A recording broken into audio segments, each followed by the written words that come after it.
On January 30, 1649, Oliver Cromwell walked into Westminster Hall expecting to sign a king's death warrant, and walked out holding a constitution instead. The axe that should have fallen on Charles Stuart that winter morning never left its scaffold. 3 votes. That was the margin by which the most consequential execution in English history simply failed to happen.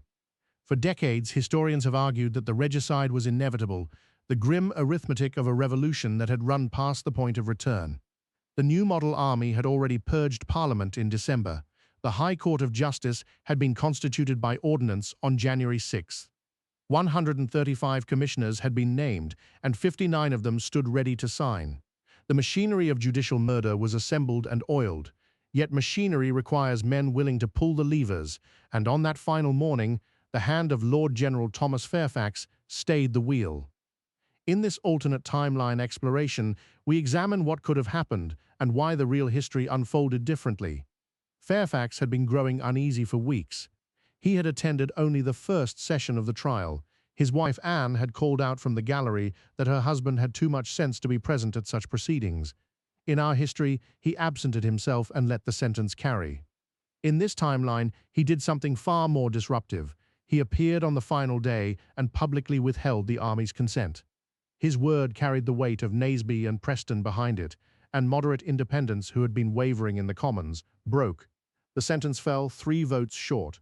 Charles I, condemned in spirit, remained alive in flesh, and the men who had built the scaffold now faced a problem they had never planned to solve. They had a king on their hands. What no one in that chamber understood yet, what would not become clear for another 15 years, was that sparing Charles would cost England something it did not yet know it possessed.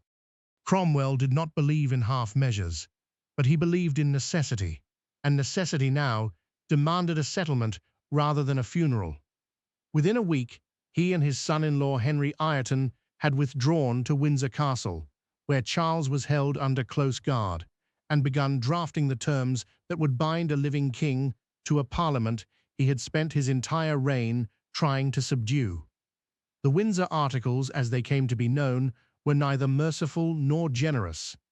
Charles would retain the crown, but the militia would pass permanently to parliamentary control.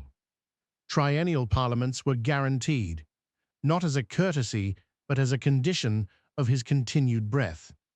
A council of state, drawn from both houses and presided over by a Lord President elected annually, would manage foreign policy and the great offices of state. The king could summon parliament, but never dissolve it without consent. He could refuse assent to legislation, but only twice. A third passage carried the force of law. Bishops were retained in attenuated form, stripped of their seats in the Lords and of their coercive jurisdiction. But the Book of Common Prayer survived alongside a broad toleration for independent congregations. Charles signed in August of 1649. He signed, by every account, with the expression of a man swallowing iron filings. Ireton reportedly remarked that the king's signature was worth less than the paper it darkened, but that the paper itself was now worth a kingdom. The articles were printed and read from every pulpit in England by the end of September. The Revolution had produced a contract.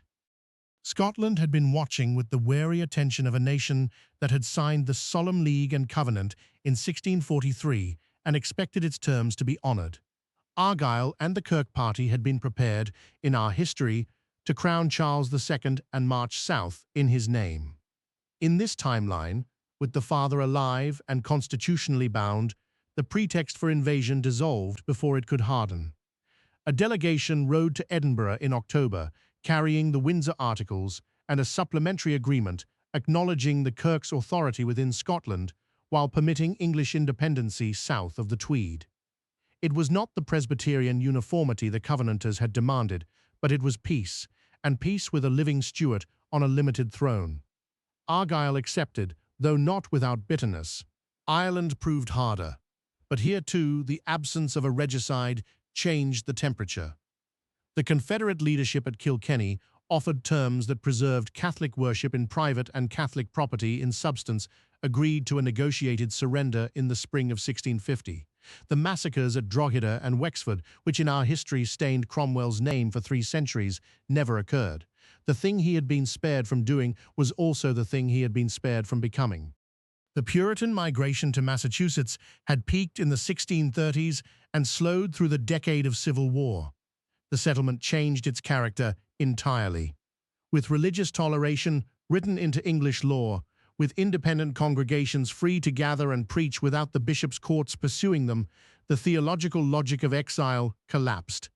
The ships that had carried some 20,000 saints to the Bay Colony in the previous generation now sailed half-empty or not at all. Several prominent ministers who had crossed the Atlantic in the 1630s returned in the early 1650s to take pulpits in Essex and East Anglia. The colonies they left behind were not abandoned, but they were no longer the errand into the wilderness that John Winthrop had imagined. They became something quieter, and in the long run, something smaller. Charles lived on and lived badly. He rose, he rode, he dined with his diminished household at Hampton Court and Whitehall. He signed the papers placed before him. He attended the opening of each triennial parliament and delivered speeches that grew shorter and stiffer with each summoning. Cromwell, elected Lord President of the Council of State 3 times in succession, managed the coexistence with the care of a man handling unstable powder. The two men met perhaps a dozen times across the 15 years that followed. Their exchanges were formal, cold, and, by the accounts that survive, strangely respectful. Charles understood that Cromwell had spared him. Cromwell understood that Charles had accepted, however unwillingly, a settlement that no Stuart had ever accepted before. Between them, they held the kingdom steady. Charles died in his sleep at Windsor in the autumn of 1664, aged 64. The cause was recorded as a quinsy complicated by a weakened heart. His son, who had waited in exile at The Hague and then returned quietly to an English court that barely acknowledged him, was crowned Charles II the following spring under the same Windsor Articles his father had signed. There was no restoration in the sense our history remembers because there had been nothing to restore. There was merely a succession. The crises that would have followed, the Popish plot, the exclusion crisis, the reign of James II, were drained of their venom before they could gather. The constitutional question had been settled in 1649 and renewed in 1665, and it did not need to be refought. Without the mass Puritan base that had populated New England, the English Atlantic developed along a different axis. Virginia and the Caribbean sugar islands, already the commercial engines of the colonial economy, became its cultural center as well. Boston remained a port, but a provincial one, trading fish and timber to Bristol and Bridgetown without the dense civic and educational institutions that a covenanted commonwealth had built in our history. Harvard, founded in 1636, endured as a small seminary rather than growing into the colonial Oxford it became. The town meeting tradition, which had depended on Congregationalist polity for its scaffolding, thinned into something more like the county government of the Chesapeake. The American colonies of this timeline were wealthier in sugar and tobacco, poorer in pulpits and printing presses, and bound more tightly to London. Because constitutional monarchy was already 6 decades old by 1688, there was no invitation to William of Orange and no Dutch fleet in Torbay. James, the younger son of Charles I, had died in 1671 without ever coming near the throne. The succession passed cleanly through Charles II's legitimate line, and the Catholic question that would have torn England apart in our history was managed through the toleration clauses of the Windsor Articles rather than through invasion and flight. English liberty, in this timeline, is remembered as Cromwell's bargain rather than a Dutch rescue. The Bill of Rights of our history has no counterpart. The Articles themselves are the foundational document, quoted in schoolrooms and engraved above courthouse doors.